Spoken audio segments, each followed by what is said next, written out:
titit Yesus hanya aksesoris. Titit Yesus itu hanya aksesoris.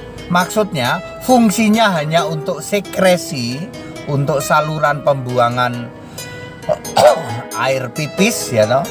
Plus untuk disunat. Pengajaran ya dan info yang diberikan oleh seorang pendeta yang berkata secara jujur ya, yang menyampaikan secara luar biasa, di mana pendeta tersebut, yaitu pendeta HTD, menyatakan bahwa titiknya Yesus ya, titiknya Yesus itu hanyalah aksesoris atau hanyalah pajangan semata ya.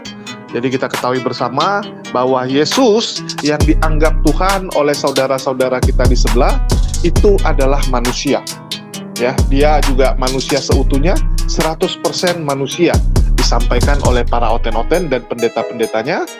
Artinya, Yesus itu sebagai seorang manusia juga melakukan kebiasaan-kebiasaan layaknya manusia pada umumnya, lazimnya manusia ya, di mana manusia ini punya 2 tangan, 2 kaki, ya, 2 telinga, 2 mata, 1 hidung, ya, 2 bola mata dan 1 mulut gitu kan.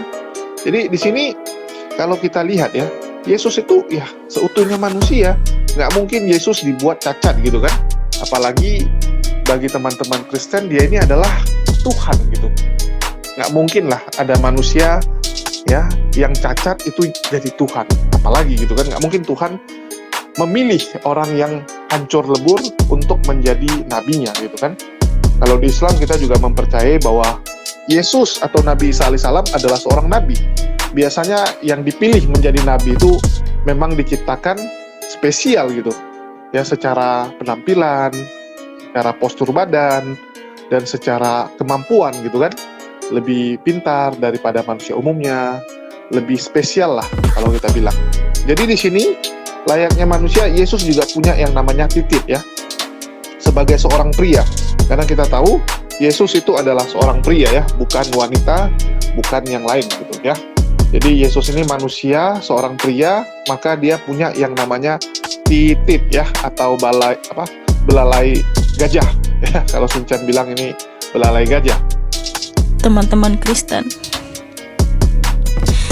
selama ini kita memang nggak boleh membalas kejahatan dengan kejahatan.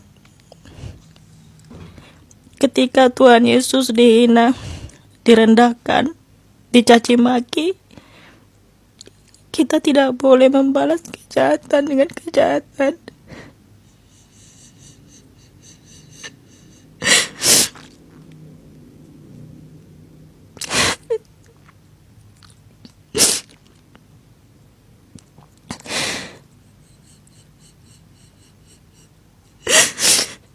Karena Tuhan Yesus yang memerintahkan, berdoalah bagi orang yang menganiaya kamu.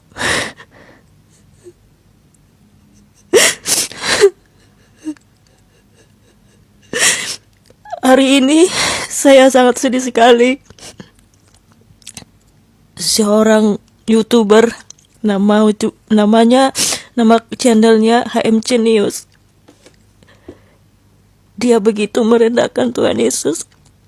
Dia bikin gambar seakan-akan itu Tuhan Yesus Kristus. Jujur, hati saya sangat sedih. Karena saya sangat mencintai Tuhan Yesus, saya sangat mengasihi. Siapapun yang merendahkan orang yang kita sayangi, pasti kita sedih, saudara-saudaraku. Seperti apapun mereka perlakukan, mereka caci maki, mereka merendahkan Tuhan Yesus, kita tidak boleh membalas kejahatan dengan kejahatan.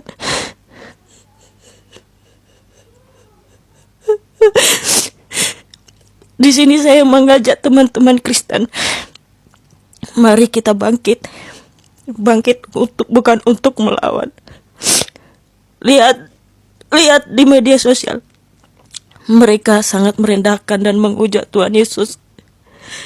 Tapi saya mohon kepada saudara-saudaraku, sekarang saatnya kita bangkit untuk berdoa, bangkit untuk berpuasa bagi orang-orang yang menghujat Tuhan Yesus.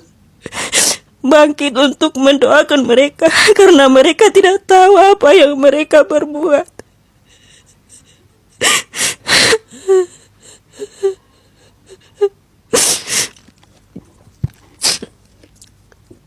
Saya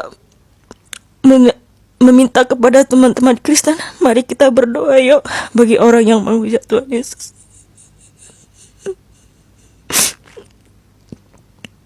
HMC News, bertobatlah kau. Kau tidak tahu apa. Babi haram untuk apa diciptakan? Nah, saudara-saudara, babi haram untuk apa diciptakan? Ya, saudara-saudara, pengantarnya begini. Saya lupa tahun berapa ya. Waktu itu saya masih magang pelayanan di Jawa Tengah, tepatnya Boyolali dan Solo. Ada sebuah buku itu judulnya kurang lebih begini, 100 sekian pertanyaan yang mustahil bisa dijawab oleh orang Kristen. Ada buku judulnya 100 sekian pertanyaan yang mustahil bisa dijawab oleh orang Kristen. Waktu itu saya belum sekolah Alkitab, jadi saya masih di keyakinan lama Tritunggal, Kristen tapi Tritunggal. Lalu membahas salah satunya pertanyaan ini, kalau babi itu haram untuk apa diciptakan? Apa kesimpulannya waktu itu? Ingat, waktu itu saya masih Tritunggal.